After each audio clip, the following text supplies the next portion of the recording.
জনাব তারেক রহমান সাহেব সারা বাংলাদেশে এই খেলাধুলায় ভালো করবে তাদেরকে খুঁজে বেড়াচ্ছেন তিনি। আমরা দেখেছি বিগত দিনে সামাজিক ভাবে আমাদের তরুণ প্রজন্মের অবক্ষয় ঘটেছিল।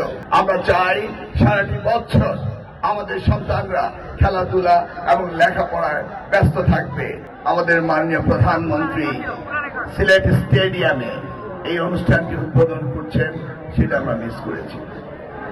আজকে আমরা চাঁদপুরে নতুন করি 2026 সারা বাংলাদেশের প্রতিভাবান কালচারাল সেক্টরে যারা ছিল তারা বেরিয়ে এসেছিল। আজকে তারই সন্তান জ্যেষ্ঠ পুত্র আমাদের প্রধানমন্ত্রী জনাব তারেক রহমান সাহেব এবার নতুন করে স্পোর্টস এটা দিয়ে তিনি সারা বাংলাদেশে আমাদের সন্তানরা যারা এই খেলাধুলায় ভালো করবে তাদেরকে খুঁজে বেড়াচ্ছেন তিনি। বিশ্বের খেলাধুলার হিস্সা আমরা ন্যায্য পাইনি, সেই জায়গায় যেন আমরা আগামী দিনে আমাদের হিস্সা বুঝে পাই, আমাদের সন্তানরা যেন বিশ্বের মানের খেলাধুলায় প্রতিযোগিতা করতে পারে, সেই দিকে লক্ষ্য রেখেই তিনি এই অনুষ্ঠান শুরু করেছেন।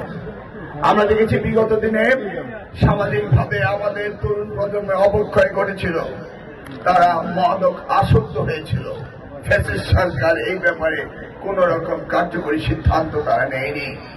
আজকে মাননীয় প্রধানমন্ত্রী চাচ্ছেন আনন্দের মধ্য দিয়ে শিক্ষা, খেলাধুলার মধ্য দিয়ে তাদের জীবনযাপন এবং তাদের শারীরিক উন্নত ব্যবস্থা করার জন্য তিনি এই নতুন করে অনুষ্ঠানটি শুরু করেছেন।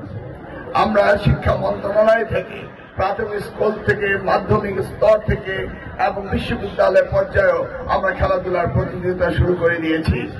আমরা চাই সারাটি বছর আমাদের সন্তানরা খেলাধুলা এবং লেখাপড়ায় ব্যস্ত থাকবে, মেধা ও মননের সংস্কার হবে এবং ভবিষ্যৎ প্রজন্মের নতুন জাতি হিসেবে তারা বিশ্বের মানচিত্রে আমাদেরকে তুলে ধরবে, এই বিশ্বাস আমাদের রয়েছে।